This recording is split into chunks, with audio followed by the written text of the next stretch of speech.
حضرت ابو مسعود انصاری رضی اللہ عنہ سے روایت ہے کہ نبی اکرم صلی اللہ علیہ وآلہ وسلم نے ارشاد فرمایا، مسلمان کے ذمے مسلمان کے 4 کام ہیں۔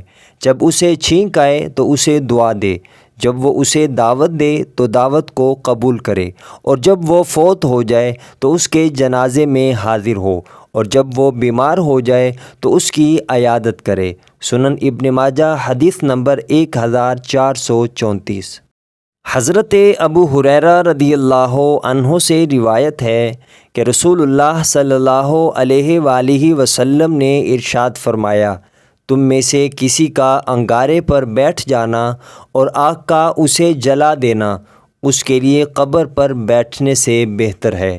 سنن ابن ماجہ حدیث نمبر 1566۔ حضرت ابو امامہ رضی اللہ عنہ سے روایت ہے کہ رسول اللہ صلی اللہ علیہ وآلہ وسلم نے ارشاد فرمایا، اللہ سبحانہ و تعالی فرماتا ہے، اے آدم کے بیٹے، اگر ابتدائے صدمہ کے وقت تو صبر کرے اور حصول ثواب کی نیت کرے تو میں تیرے لیے جنت سے کم ثواب پسند نہیں کروں گا۔